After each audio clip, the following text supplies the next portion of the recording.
Today we're going to be counting down some of the most epic smartphone fails ever, starting off pretty bad, but ending up in complete disaster.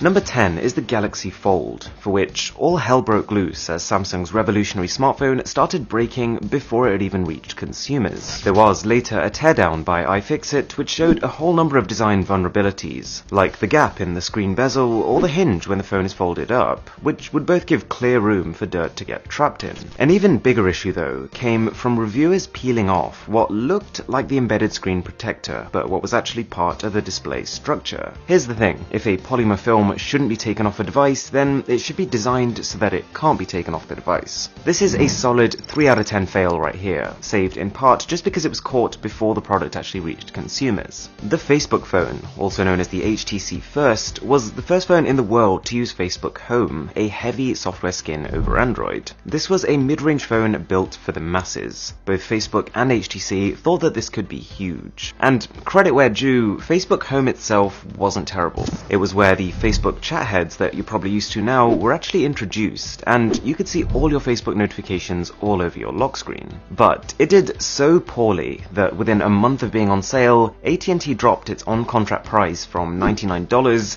to 99 cents. The main reason being that the whole thing was just a bit underwhelming. Whilst it was a fresh new look compared to stock Android, a lot of its features could be downloaded on other Android phones, which had, frankly speaking, better hardware. So this one's also getting a 3 out of 10. Number 8 is Vertu, which is a company founded by Nokia with the purpose of creating super premium phones. And by this, I don't mean $1,000 or even $2,000. I'm talking devices that went all the way up to $50,000. The idea behind Vertu was to market phones as fashion accessories, to kind of separate themselves from all these other smartphones that were competing on specifications, and to instead try to compete on materials and craftsmanship. They said that if people can pay $20,000 for a watch, then why not on a mobile phone? And to be clear, this in itself was not the problem. I actually think they had a pretty good point. The problem came because whilst these guys were out there hand-making smartphones, they were up against companies like Samsung with the ability to mass produce, and so Vertu was always behind the curve. By the time Vertu had released a phone, it was already a whole year behind in specs, and when people are spending $50,000 on a phone, having the latest components is a minimum requirement.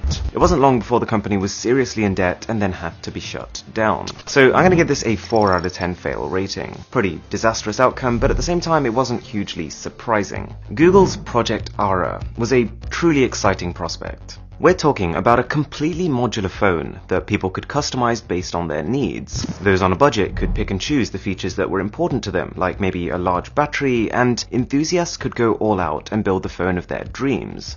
Plus, it would massively reduce the cost of upgrading. Instead of swapping your whole phone out, you could literally just swap the parts you wanted to change, and there's also an environmental benefit, as fewer devices would then be thrown away. So this kind of sounds amazing, but there were just too many problems with it. The main one boiling down to complexity. Imagine this. Google is offering people essentially a frame on top of which consumers can pick and choose the parts that they want. And that part's fine, but what if different consumers want different sized phones? Does Google then offer 5 different sizes of frames and then separate sized versions of every single component to go with them? You've also got to bear in mind that because this frame has got to be both future-proofed and at least able to support high-end components, if you were out there just trying to build a cheap phone, then chances are the body itself would end up costing just as much, if not more, as the rest of your components. So Project Ara is also getting a 4 out of 10. It's a pretty big fail, but at the same time, it started and ended as a dream. There was never really a final product announced. Number 6 is from Microsoft, who invested about 2 years and $1 billion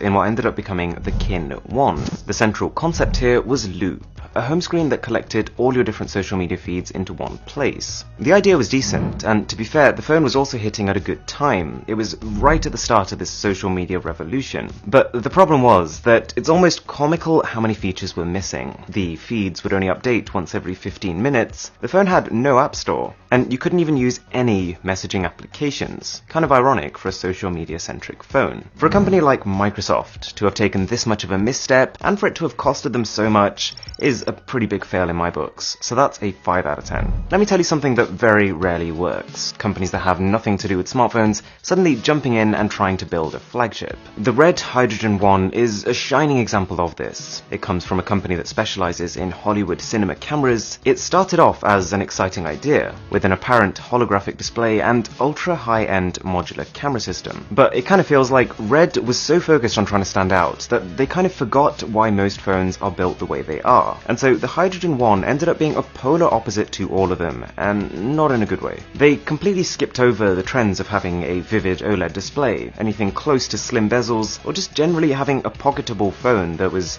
reasonably sized in your hand. Add to this that the device was delayed twice due to manufacturing problems, and this was one messy situation. So 6 out of 10 for this one. Number 4 is the BlackBerry Storm from 2008, and we're talking about a device here that has been described as the worst smartphone ever. That's quite the title. And part of what makes this such a miserable failure is just how much there was going for it.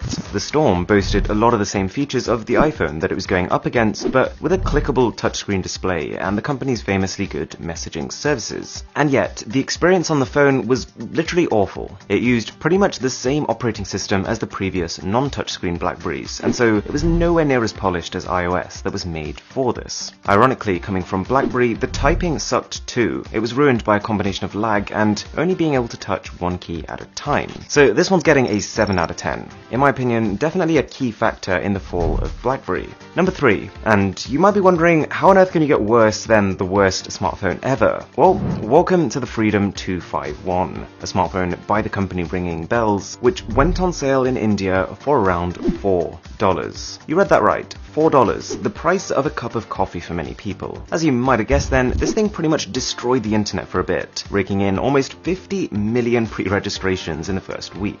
I'm pretty sure that's some sort of record, but how many of those 50 million actually ended up getting delivered? Well, from the reports, it's looking somewhere between 65,000 and 5,000. And then, because the managing director wasn't fulfilling his orders, had declined to offer a refund, and more importantly, threatened to kill one of his customers, he was then arrested. But he's out again now, and he's trying to convince the government to subsidize the phone. What he's saying is that the whole of India would be better off if everyone had a Freedom phone, and so the government should be covering some of the cost so that Indians can still buy it at an affordable price. The whole thing is an absolute mess. I'm giving this an 8 out of 10.